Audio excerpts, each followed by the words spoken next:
નમસ્કાર, હું છું પ્રિયા અને તમે જોઈ રહ્યા છો જનતા કી જાણકારી ન્યૂઝ। નજર કરીએ આજના સમાચાર। શાપર વેરાવળ વિસ્તારમાં આવેલા વેરાવળ ગામના લેવા પટેલ સમાજ ખાતે હિન્દુ સંમેલનનો ભવ્ય કાર્યક્રમ યોજાયો, જેમાં આસપાસના ગામોમાંથી મોટી સંખ્યામાં હિન્દુ સમાજના લોકો ઉપસ્થિત રહ્યા હતા। આ કાર્યક્રમમાં પૂજ્ય મસ્તરામ બાપુ, શ્રી આનંદી આશ્રમ, શંકર ટેકરી વક્તા તરીકે ઉપસ્થિત રહ્યા હતા। સાથે જ ઘનશ્યામદાસ બાપુ, રાજપીપળા એ ધાર્મિક પ્રવચન આપ્યું।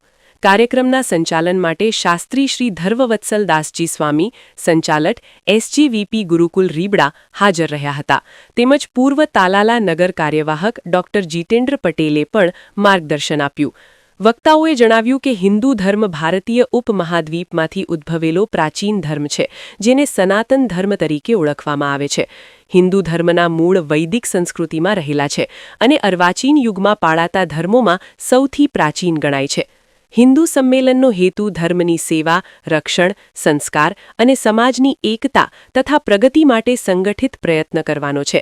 આ કાર્યક્રમમાં શાપર, વેરાવળ, પારડી, પડવલા નારણકા અને લોઠડા ગામ સહિતના હિન્દુ સમાજના લોકો મોટી સંખ્યામાં ઉપસ્થિત રહી ધાર્મિક એકતા અને સંસ્કૃતિ પ્રત્યેની પ્રતિબદ્ધતા વ્યક્ત કરી હતી।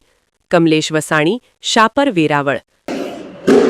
આજે શાપર વેરાવળમાં હિન્દુ સંમેલનનું આયોજન કરવામાં આવ્યું હતું। જય માં ભારતી। રાષ્ટ્રીય સ્વયંસેવક સંઘના 100 વર્ષ પૂર્ણ થવાના શુભ અવસર પર શાપર મંડળ દ્વારા કોટડા સાંગાણી તાલુકાના શાપર મંડળ, જેમાં શાપર, વેરાવળ, પડવલા, પીપલાણા અને લોઠડા 5 ગામોની સાથે મળી અને એક હિન્દુ સંમેલનનું સુંદર સરસ આયોજન વેરાવળ મુકામે આવેલા શ્રી લેવા પટેલ સમાજમાં કરવામાં આવ્યું હતું, જેમાં શાપર વેરાવળની સાથે સાથે લોઠડા, પડવલા અને પીપલાણાથી લોકો, મહિલાઓ સાથે બહોળી સંખ્યામાં આવ્યા હતા।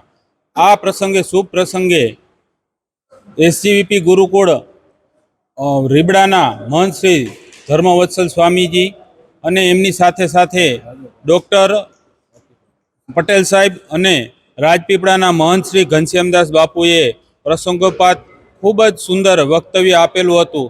સાથે સાથ આ મહંતોએ ખાસ કરી અને ઘનશ્યામદાસ બાપુએ જે રાષ્ટ્રીય સ્વયંસેવક સંઘના 100 વર્ષ પૂર્ણ થતાં જે પંચ પરિવર્તનના જે નિયમો છે, જે પંચ પરિવર્તનની જે અત્યારે ખાસ ભારત વર્ષની જરૂર છે, એના માટે ખૂબ જ સુંદર અને સરસ વાતો કહેલી અને અહીંયા લોકોએ ખૂબ જ હર્ષભેર આમાં ભાગ લીધેલો હતો।